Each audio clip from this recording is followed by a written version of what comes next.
चलिए आज बात करते हैं एक बहुत ही भावुक कहानी की।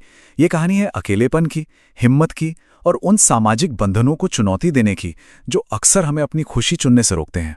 तो इस कहानी में हम गहराई से उतरते हैं। इसकी शुरुआत ही इस एहसास से होती है कि कभी-कभी जो बाहरी शानो शौकत होती है ना, उसके पीछे एक गहरा सन्नाटा, एक खालीपन छिपा हो सकता है।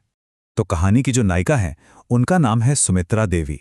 अब सुमित्रा देवी की उम्र है करीब 45 साल और वो एक विधवा है। पति को गुजरे हुए 3 साल हो चुके हैं और वो सोचिए जरा, एक बहुत बड़ी खामोश हवेली में बिल्कुल अकेली रहती हैं। उनकी जिंदगी मानो एक ही ढर्रे पर चल रही थी। वही सुबह उठना, चाय पीना और फिर शाम होने का इंतजार करना।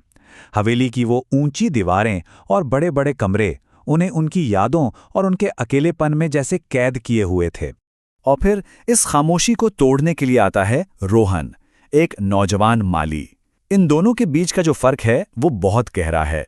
एक तरफ सुमित्रा देवी की आंखों में उदासी है तो दूसरी तरफ रोहन की आंखों में एक अलग ही चमक है जो शायद मिट्टी और मेहनत से आती है।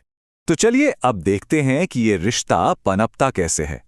कहानी में बागरीचा, जो कभी एकदम वीरान था, अब एक नए जिंदगी का, एक नई उम्मीद का प्रतीक बन जाता है और यहीं पर उनके रिश्ते की नींव रखी जाती है।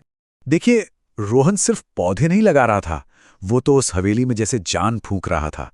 उसने सूखे पौधों को हटाया, महीनों से बंद पड़े फवारे को ठीक किया और उसकी वो मेहनत, उसकी वो खामोश सी मुस्कुराहट धीरे धीरे सुमित्रा देवी के अकेलेपन की दीवारों को तोड़ने लगी। कहानी में एक बहुत ही खूबसूरत मोड़ आता है जब सुमित्रा एक नए पौधे के बारे में पूछती हैं। रोहन बताता है कि ये रात रानी है जो सिर्फ रात में खिलती है और यहीं पे ये फूल एक तरह से उनके अपने रिश्ते का प्रतीक बन जाता है। एक ऐसा रिश्ता जो समाज की नज़रों से दूर खामोशी में खिल रहा था। उनका रिश्ता कोई एक दिन में नहीं बना, बल्कि छोटे छोटे लम्हों से बना था। बागीचे में रोज मिलना, फिर शाम को साथ में चाय पीना और धीरे धीरे उनकी बातें गहरी होती गईं। रोहन अपने सपनों के बारे में बताता और सुमित्रा देवी अपने अकेलेपन के बारे में। एक भरोसे का रिश्ता धीरे धीरे बन रहा था। लेकिन जब भी दो लोग समाज के बनाए नियमों को तोड़ते हैं तो समाज भला चुप कैसे रहता है। उनकी बढ़ती नज़दीकियां अब बाहरी दुनिया का ध्यान खींचने लगती हैं और यहीं से कहानी में बाहरी संघर्ष की शुरुआत हो जाती है। पहला दबाव आता है पड़ोसन शकुंतलाबाई की तरफ से, जो एक तरह से समाज की उन चुभती हुई आलोचना भरी नजरों का प्रतीक हैं। उनकी बातें सुमित्रा देवी को उनके रिश्ते के सामाजिक खतरों का एहसास कराती हैं। और फिर दूसरा स्वर है पुराने नौकर रामदीन काका का। लेकिन उनकी चिंता में डांट नहीं, बल्कि एक अपनापन है। वो सुमित्रा देवी को उस दुनिया से आगाह कर रहे हैं जो एक अच्छे इंसान की अच्छाई देखने के बजाय उस पर बातें बनाना ज़्यादा पसंद करती है। और इसी के साथ सुमित्रा एक दोराहे पर आकर खड़ी हो जाती हैं। एक तरफ समाज की उम्मीदें थीं, समाज का डर था, और दूसरी तरफ उनके अपने दिल की आवाज़ थी जो सालों बाद एक साथी के लिए तरस रही थी। अब कहानी एक ऐसे निर्णायक मोड़ पर आती है जहां एक बहुत जरूरी बातचीत सुमित्रा को वो ताकत और वो साफ सोच देती है जिसकी उन्हें उस वक्त सबसे ज्यादा जरूरत थी। और ये सलाह किसी और से नहीं, बल्कि उनकी अपनी बेटी की तरफ से आती है।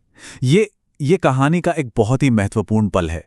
बेटी अपनी माँ को बस एक सीधी सी बात याद दिलाती है कि माँ, आखिर में अपनी जिंदगी तो खुद ही जीनी पड़ती है, समाज नहीं जीता।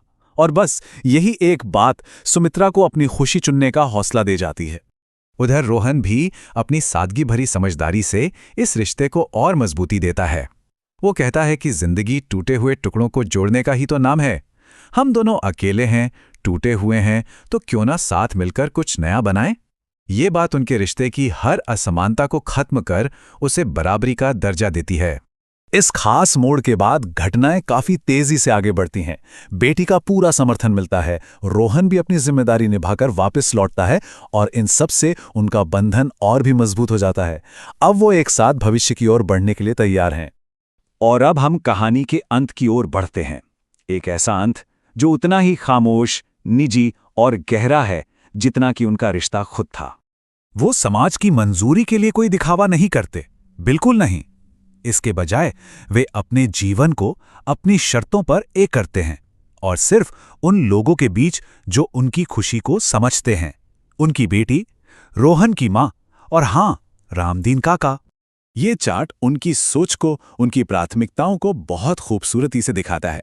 उनके लिए समाज की राय बहुत कम मायने रखती है। उससे कई ज्यादा जरूरी है परिवार का समर्थन, और सबसे ऊपर है उनकी अपनी खुशी, जो उनके साहसी फैसले को बिल्कुल सही ठहराती है।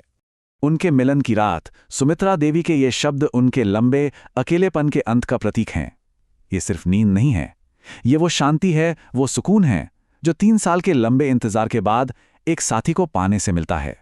और कहानी इन 2 शक्तिशाली पंक्तियों के साथ समाप्त होती है, पर ये हमें एक सवाल के साथ छोड़ जाती है कि क्या अपनी खुशी पाने के लिए समाज के बनाए नियमों को तोड़ने का साहस सबसे बड़ी हिम्मत नहीं है? ये कहानी हमें दिखाती है कि कभी-कभी सबसे खूबसूरत फूल समाज की नज़रों से दूर खामोशी में ही खिलते हैं।